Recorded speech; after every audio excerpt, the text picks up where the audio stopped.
The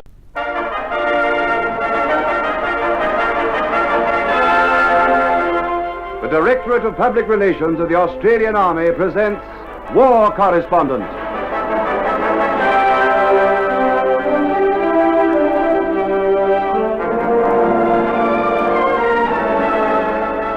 Your name is Mike McCann. You're a war correspondent. For the people of this atomic time who know that peace belongs only to the prepared, you tell these stories of the Australian Army on active service. Your name is Mike McCann, war correspondent.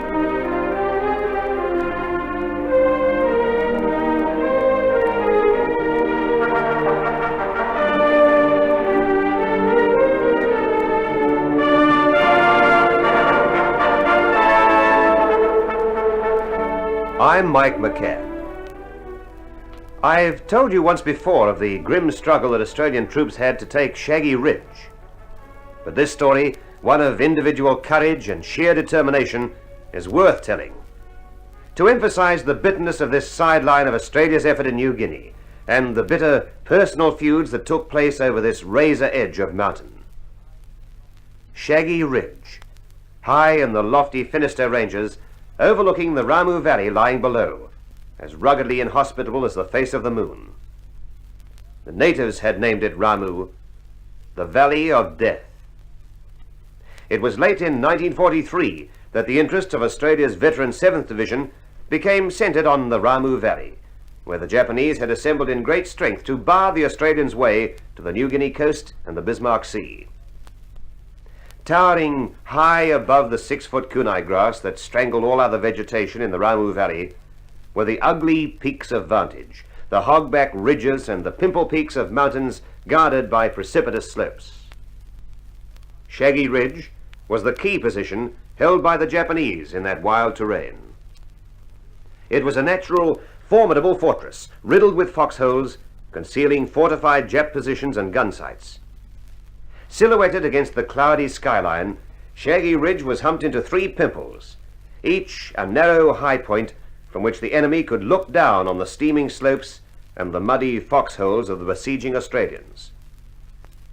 The Japanese could keep watch over the dense, dank rainforest that hid swift-flowing mountain streams, roaring always at the foot of the hills that reared 5,000 feet sheer to the ever-present rain clouds.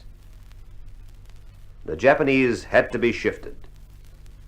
So the Australians closed in, dragging field guns through this impossible country, digging roads, bridging streams, setting up field hospitals, and in every way making ready for the test that was to come. Carefully, the Australians probed, patrolling through the most rugged country in the world, feeling out the enemy's defenses. And then it was Christmas 1943. And the Australians sat in their soggy foxholes while their Christmas turkeys were cooked in improvised ovens on the reverse slopes of the hills. Across the valley, the enemy could be seen on Shaggy Ridge, and the machine gunning and the explosion of mortar bombs were the Christmas carols. And then, on December 27th, those grim carols took on an angrier note. The festive season had ended.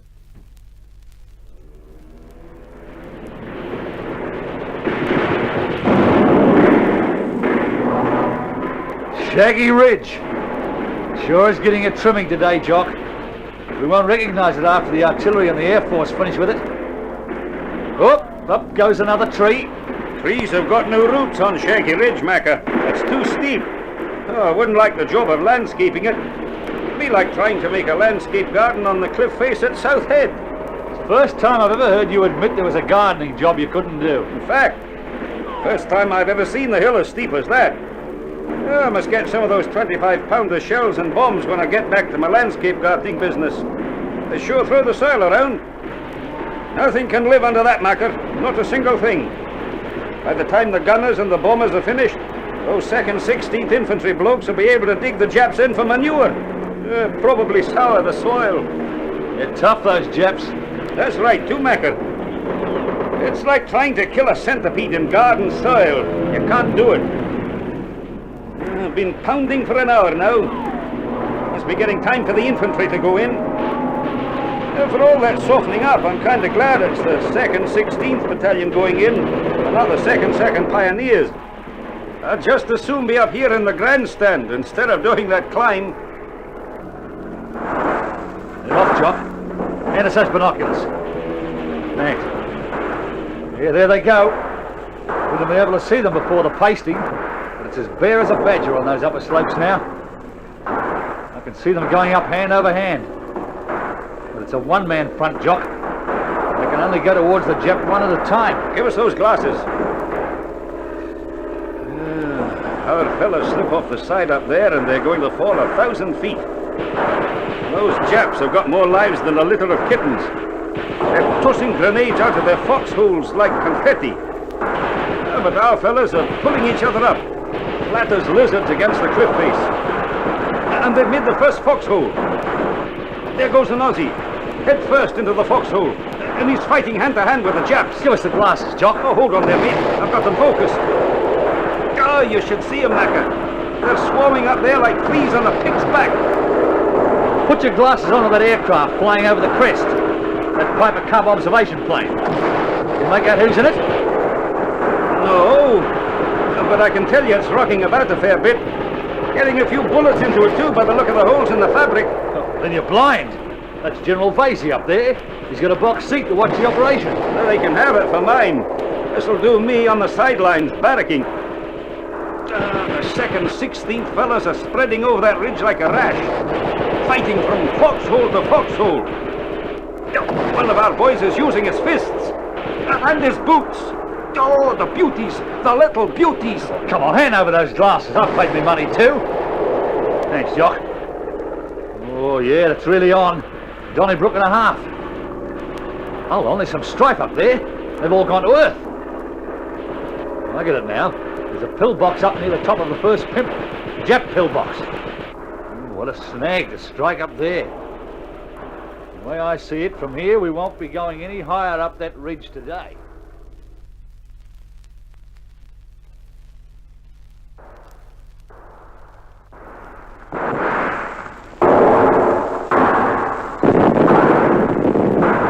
What was that, Jock?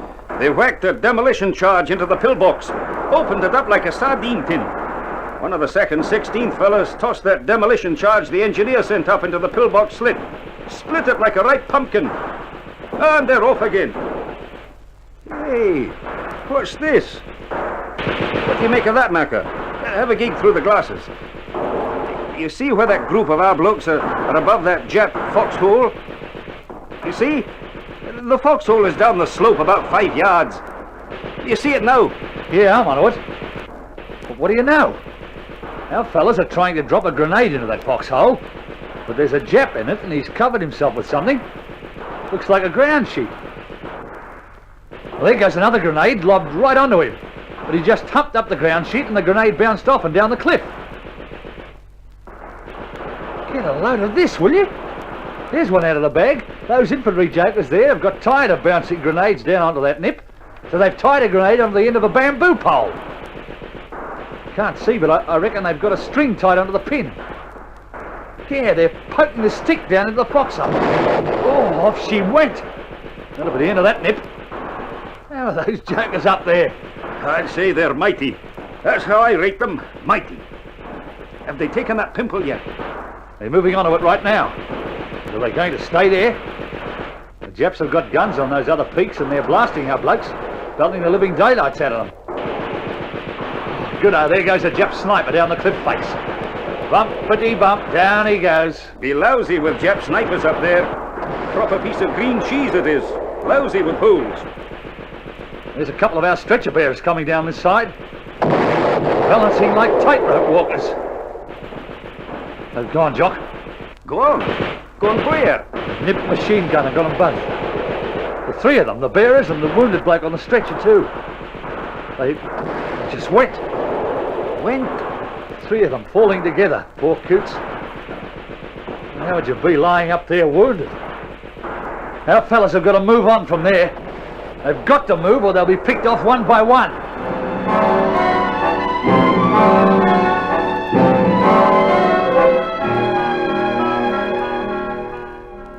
The Lieutenant S.M. McCoy, platoon commander of the 2nd 16th Battalion, knew that too. And he knew also that unless he took the highest point on Shaggy Ridge, the Australians' position would be frail and hazardous. But on the razor-sharp ridge, there was room for only one man to advance at a time. And there were two other Japanese-held peaks between the peak the Australians now held and the highest peak which they must take to win supremacy in this vital area. Lieutenant McCoy did not hesitate. I've been wondering what that Shaggy Ridge reminds me of, Macca. Yeah? A dinosaur. Dinosaur? What are you talking about? Prehistoric animals, Macca. I've seen pictures of them. Great big things they were, with a bumpy spine. That ridge lying there in front of us just reminds me of them. Yeah, there's something primitive about the whole thing. Men fighting the jungle, men fighting each other like wild animals. I don't know about all that. The way it looks from here, those 2nd 16th fellas have got no show of going any further. Those Japs are too well dug in ahead. Here's a turn up. Take a gander through these glasses. They'll never make it, Macca. God, don't be Uncle Willie, you galahs. That's Lieutenant McCoy's platoon. I can see him out front, edging along ahead of the other blokes. They're going hand over hand round that cliff face. But what do you reckon their caper is? Hard to say at this stage. They're moving round under those Japs of that second peak. The Japs up there can't see him. And they're going on past that other peak too, by the look of it. Hold on for a sec, I can't see him now. They've gone into a sort of gully there. It could be they're going to have a lash at that second peak, but that doesn't make sense. No, Macca, here they come again. Just a handful of them, crawling one after the other. There's McCoy out in front. Hell's bells, this is enough to make a man's hair curl. They slip on that slope, and they'll drop so far nobody will ever find their bones. And the Japs still aren't a wake-up. They're heading for that highest peak, Jock. Oh, they're mad, they'll never make it. But they're trying, Macca. They're trying. Are you any sort of praying man? If you are, get onto your knees for those blokes up there. Oh, keep down, fellas, keep down, fellas. Oh, no, the Japs are onto them. There go the grenades. Oh, good try, boys. They're going back, Jock? Well, they should be, Macca, but they're not. Macca, they're keeping on. Crawling one after the other on their bellies, right up to those Jap foxholes on the peak. Can't you see them now? Look at them, fighting on the skyline, wrestling, jabbing. Well, this is it. They either take that peak, or it's curtains. There's no way back. Here, take these glasses, Macca, and look at it. You'll never see anything like this in your life again. Never. It's like a nightmare, Jock. But they've done it, mate. They've blooming well done it. They've done those Japs, done them like a steak and kidney pie. Jock. Oh, Jock, take these glasses, They hit him. They hit McCoy. They killed him after he took that peak. We won't see any more like him. They can't stay there, Jock. McCoy won it all right, but we can't get supplies to them. Can't get their dead or wounded out of here. We're not going to be able to hold it for him.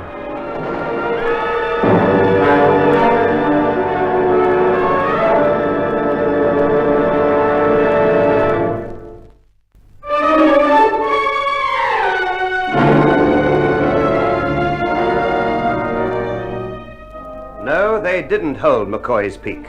Not that time. The assault against Shaggy Ridge on that December day bogged down up there where the clouds settled on the scarred ridges after the 2nd Field Regiment had fired 3,500 rounds into the enemy's mountain peak position and after the ridge had been blasted from the air. The gallant assault, led by Lieutenant McCoy, secured that highest peak. But the fruits of that assault on a one-man front had to be discarded when it was found the position couldn't be supplied, nor could casualties be evacuated. So the Australians withdrew to the area of the first pimple our men had captured, and there our forces waited, watching the enemy on the other peaks of that ugly ridge. The Japanese were confident now that no Australian force could overcome the natural obstacles protecting the sheer slopes of Shaggy Ridge. But the Australians did not share that view. Early in January, the battle-worn 21st Brigade was relieved by the 18th Brigade, while the 2nd Pioneer Battalion remained in the area and began the patrolling that was to lead to the undoing of the Japanese perched high in their foxholes above the gaunt buttresses of Shaggy Ridge. As the pioneers patrolled and built communications through this wilderness, patrols of the 2nd 12th and 2nd 9th Infantry also went through the swift streams and the rainforests below Shaggy Ridge, seeking any weakness in the enemy flanks. And then, in mid-January 1944, a trap was sprung. A real tropical garden, eh, Jock? You'll be a specialist on tropical gardens once you get back to Sydney. Roses and violets for me after this lot, Macker. That's if we ever get out of this Operation Cutthroat. You'll get out of it. You'll finish up back in Sydney growing lilies for sensible people who die in bed. Operation Cutthroat. I don't fancy the name they've given it much. They should have said whose throat was going to be cut. Could be ours if we make a blue. There won't be any blues made. All the bigwigs have been up here to have a look at the plans. General Moorehead, General Vasey and Brig Chilton had a good bo peep at Shaggy Ridge. They didn't know how close they were to real trouble. They tell me that Banjo Patterson, MB Company cook, was going to make the big shots a batch of scones from a stock of flour he'd been hoarding, but a tree fell right across his kitchen before he could get into action. They tell me he was real upset about it. Had to get tea water for the generals from a muddy old foxhole near the wreck of the kitchen. Fair enough. That's what we've been drinking for a long time now. Only wish I knew whether I was going to drink a lot more. I'd say you are. The Shaggy Ridge deal isn't going to be any walkover. But I'd say that after she's over, the Japs will be the ones not requiring any further supplies of drinking water. It's their throat that's going to be cut. The 2nd 9th Battalion will be coming at the ridge from the north, and the 2nd 10th will be coming in from the south, while the 2nd Pioneers and the 2nd 12th Battalion are going to creep around on the left flank and have a go at Shaggy Ridge up the cliff face. Like Lieutenant McCoy did. Looks like it. But this time we'll hold McCoy's knoll. We'll hit the Japs before they know we're there. They don't know anything's up. We hope. How can they? It's 3 weeks since the 2nd 26th blokes had their go. Since then, the air reconnaissance has been rigged, so the Japs won't wake up to what's going on. We've had patrols going into the Jap lines, looking and coming back, without the Japs knowing we've been there, breathing over their shoulder, reading their mail. There's Captain James down there talking to the CO of the 2nd 12th Battalion, Colonel Bourne. Captain James was telling me this morning we'd be going in with the 2nd 12th blokes. Funny feeling, isn't it? Here we are in jungle you couldn't swing a cat in, and up above us are the Japs, sitting in their foxholes waiting. And all the time a big net's closing in. We hear that? That'll be the 2nd 10th moving along. Cam's Saddle. An Operation Cutthroat's underway. Any time now. The Japs won't be expecting us to come in the way we're going. They'll know these creeks are up, and there are landslides along the mountains. There's the signal, Macker. Captain James is calling us. Well, mate, this is it. Sydney or the bush. Come on. I've often sold a vine to a householder for a decoration or for fruit, but I've never seen vines like these before, Macker. They're as strong as rope. Just as well they're there too, Jock. We'd have no show of getting up these slopes without them. Give us your hand, will you? There, thanks. This rock's slippery. Fair amount of it ahead, too. Well, I'll be crooking the whole deal if I get knocked off up top after climbing this lot. We're strung out like ants. Only ants have more sense than to want to scale these cliffs.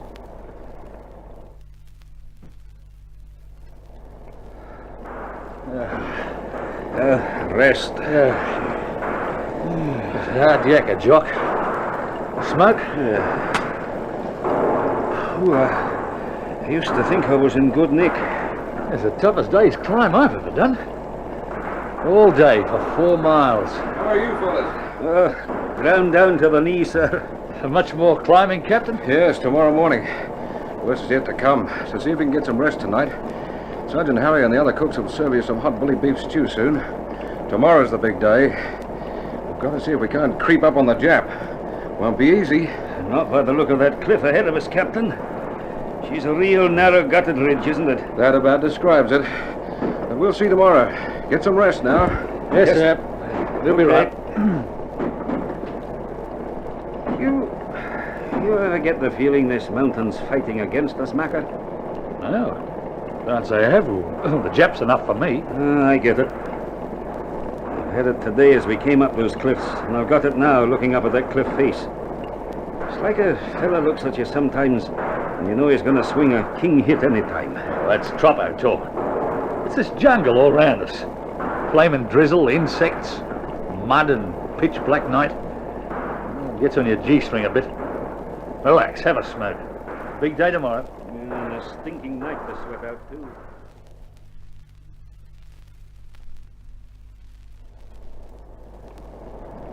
Close on dawn, Jock. You awake? Yeah. I'm awake, Macker. Been sitting here thinking. No future in that, mate. I was thinking about McCoy and those fellas. Yeah. Well, I hope we can do as well as his lot did. We're getting ready to move, Jock. Up to date, we've only been stropping the razor. Now we're really starting Operation Cutthroat. Shaggy Ridge, here we come. The second 12th boys are moving off ahead now. This is the home stretch. This is where the balloon goes up. Over the other side of this ridge, and along on the other end, Aussies are waiting to go in with the bayonet. Back there, in that thick stuff somewhere, the second 4th boys are waiting to belt the 25-pounders in. And down there near Ley, the Air Force blokes are waiting to come in with the bombs and machine guns. So Shaggy Ridge is just a sweet cop. Except for this narrow-gutted ridge that's as steep as the side of a house. So steep that the Japs don't think we can get up it. But we will. And that Jap will wonder what struck him. Come on, our turn to go. Shh. Keep the noise down. Well, what do you take me for, a bird? A fella doesn't need to be a bullocky to swear on this stuff.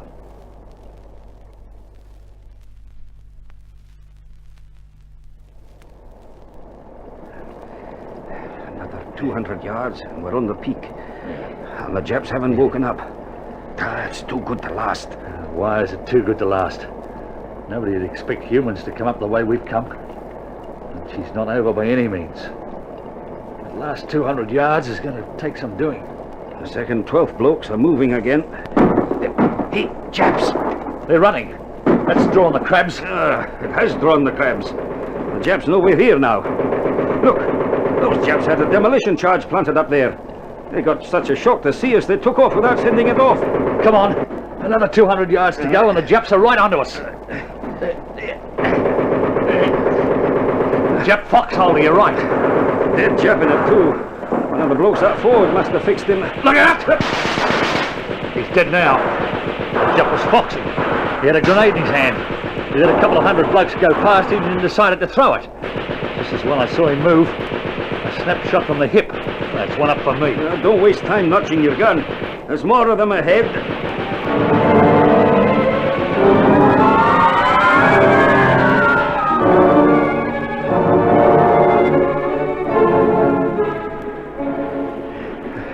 There's the top of the crest ahead.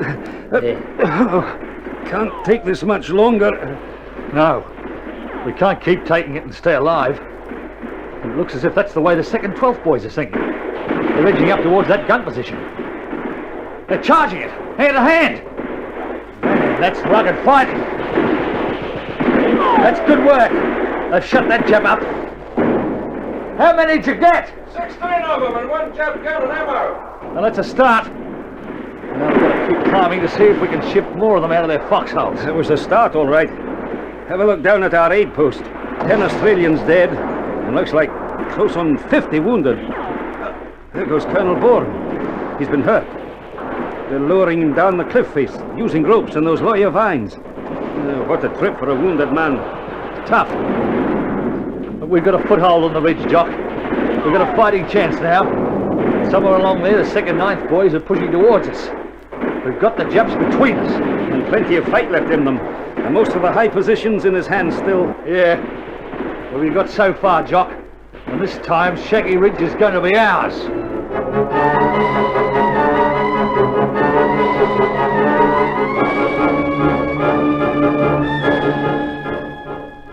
And it was.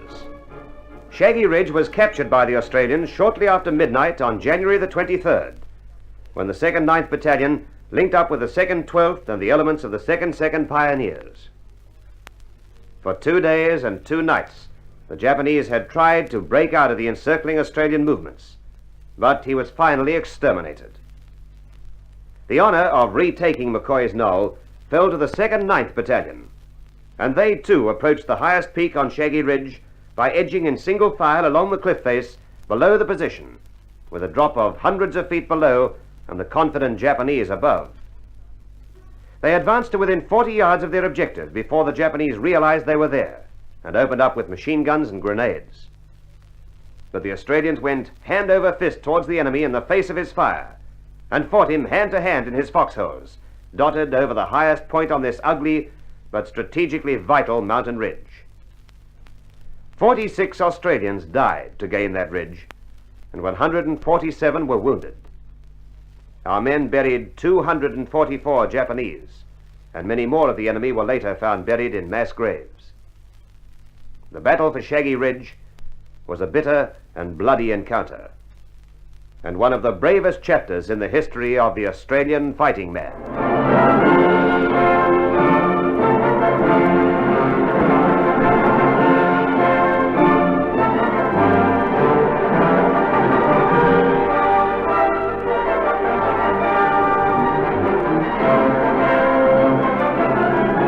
War Correspondent, recorded by Robert Peach Productions, is presented for your entertainment by the Australian Army's Directorate of Public Relations.